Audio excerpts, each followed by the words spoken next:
Hi అండి. అందరికీ నమస్కారం. Welcome to my channel. ఈ వీడియోలో ఏపీ ప్రభుత్వ ఉద్యోగ పెన్షనర్ల పెండింగ్ సమస్యలపై సీఎం చంద్రబాబు నాయుడు గారు కీలక వ్యాఖ్యలైతే చేశారండి. దీనికి సంబంధించిన పూర్తి వివరాలైతే వీడియోలో తెలుసుకుందాము. వీడియో అయితే ఎక్కడ గాని స్కిప్ చేయకుండా ఎండ్ వరకు చూసేయండి. అప్పుడే ఇన్ఫర్మేషన్ పూర్తిగా అర్థమవుతుంది. అలాగే వీడియో చూస్తున్న ప్రతి ఒక్కరు వీడియోకైతే లైక్ చేయండి ఫ్రెండ్స్. ఈ వీడియోని తోటి ఉద్యోగ పెన్షన్ మిత్రులతో అయితే షేర్ చేయండి. కొత్తగా మన ఛానల్‌ని చూస్తున్నవారు ఇంకెవరైనా సబ్స్క్రైబ్ చేసుకోకుంటే, వెంటనే మన ఛానల్‌ని సబ్స్క్రైబ్ చేసుకోండి. దీని ద్వారా నేను చేసే లేటెస్ట్ వీడియోస్ అన్నీ మీ వరకు రీచ్ అవుతాయి. ఇక ఆలస్యం చేయకుండా వివరాల్లోకైతే వెళ్ళిపోదాము. ఫ్రెండ్స్ ఇక విషయానికొచ్చినట్లయితే ఆంధ్రప్రదేశ్ ఉద్యోగులు, పెన్షనర్ల పెండింగ్ బిల్లుల చెల్లింపులపై ముఖ్యమంత్రి చంద్రబాబు నాయుడు స్పష్టమైన ప్రకటన చేశారు. టీచర్స్ డే వేడుకల్లో భాగంగా ఉపాధ్యాయులను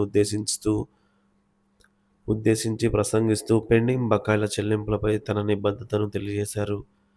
ముఖ్యమంత్రి తన ప్రసంగంలో తాను ముఖ్యమంత్రిగా బాధ్యతలు స్వీకరించిన పరిస్థితులను గుర్తు చేస్తూ ఉద్యోగులకు ప్రతి నెల 1వ తేదీన జీతాలు క్రమం తప్పకుండా అందిస్తున్నామని పేర్కొన్నారు. అయితే ఉద్యోగులకు చెల్లించాల్సిన బకాయిలు చాలానే ఉన్నాయని, వాటిని తాను మర్చిపోలేదని స్పష్టం చేశారు. ఎన్నికల మేనిఫెస్టోలో ఇచ్చిన హామీలు, ముఖ్యంగా సూపర్ సిక్స్ పథకాలను అమలు చేస్తున్న విషయాన్ని ప్రస్తావించారు.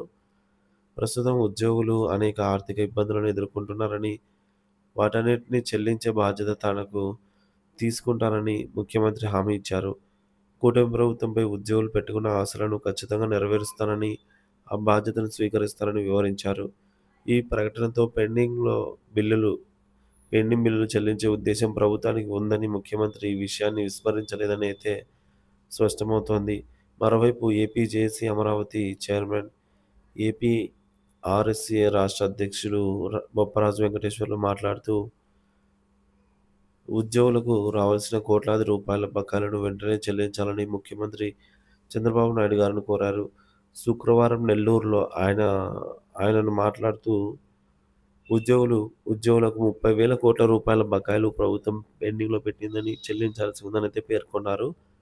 బకాయిల చెల్లింపులకు తక్షణమే చర్యలు తీసుకోకపోతే త్వరలో జరిగే ఏపీ జేఏసీ రాష్ట్ర స్థాయి సమావేశంలో అందరితో చర్చించి ఉద్యమ కార్యాచరణను ప్రకటిస్తాననైతే హెచ్చరించారు. ఈ నేపథ్యంలో ముఖ్యమంత్రి ప్రకటన ఉద్యోగుల్లో, పెన్షనర్లలో కొంత ఆశను రేకెత్తించింది.